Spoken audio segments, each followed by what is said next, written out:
एरवी महायुतीला अनुकूल असणारे रवी राणा आणि बच्चू कडू आता त्यांना तापदायक ठरतायत की काय असं दिसतंय, काय कारण असावीत? अविनाशजी. एकतर अमरावती जिल्ह्याचं राजकारण हे रवी राणांनी फार वेगळ्या पद्धतीने घेऊन ठेवलंय. लोकसभा निवडणुकीत त्यांच्या पत्नी नवनीत राणांचा जो पराभव झाला, तो त्यांनी फार मनाला लावून घेतलेला आहे. विशेषतः बच्चू कडू, यशोमती ठाकूर आणि संजय खोडके या तिघांमुळे आपल्या पत्नीचा पराभव झाला असं त्यांनी मानलंय. आणि आताच्या निवडणुकीत या तिघांचा पराभव करायचा या जिद्दीने ते पेटलं. म्हणजे एकीकडे संजय खोडके आणि रवी राणा हे म्हटलं तर महायुतीचे उमेदवार आहे, म्हणजे सुलभा खोडके आणि ते. पण याचा विसर पडून त्यांनी उघडपणे अमरावती मतदारसंघात संजय खोडकेच्या विरुद्ध प्रचार सुरू केला. आणि ठिकठिकाणीच्या सभांमध्ये त्यांनी आपल्या उमेदवारीपेक्षा बच्चू कडू कशी नालायक आहे, यशोमती ठाकूर कसे पैसे खातात, यावर जोर दिलाय. म्हणजे मागच्या लोकसभेची निवडणूक सुद्धा राणा पती पत्नींनी वैयक्तिक आरोप प्रत्यारोपात घेतली होती.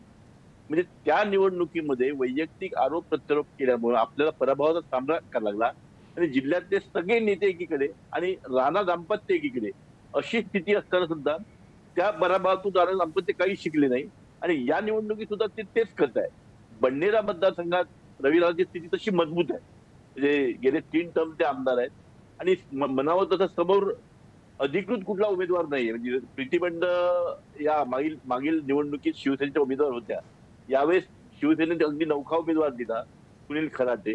त्यामुळे रवी राणाला आव्हान सोपं होतं. रवी राणाला एक सवय आहे की आपले दुश्मन तयार करायचे. आणि या पद्धतीने त्यांनी जिल्ह्यातले 3 वजनदार नेते बच्चू कडू, यशोमती ठाकूर आणि संजय खोडके यांना आपल्या अंगावर घेतलेला आहे.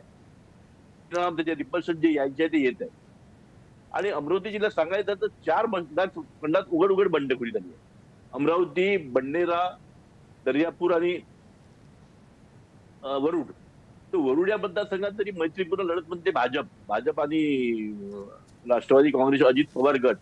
पण देशाचे गृहमंत्री अमित शाह काल तिथे येऊन गेले आणि त्यांनी सरळ सरळ सांगितलं की इथे घड्याळाला नाही, इथे कमळालाच मतदान करायचं. म्हणजे भाजपने तो मतदारसंघ प्रतिष्ठेचा केला आहे. आणि तिथे सध्या देवेंद्र भुयार हे अजित पवार गटाचे कार्यकर्ते आमदार आहेत. तर आज अशी स्थिती आहे की ते आजच 4थ्या क्रमांकावर आहे. आणि भाजपने उघड उघड त्या मतदारसंघावर बळकवण्याच्या स्थितीत भाजप आहे.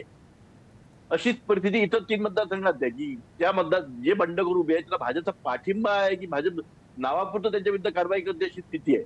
हे 4 मतदारसंघ जे महत्वाचे मतदारसंघ आहेत, 4ही मतदारसंघात महत्वाचे नेते उभे आहेत. या 4ही मतदार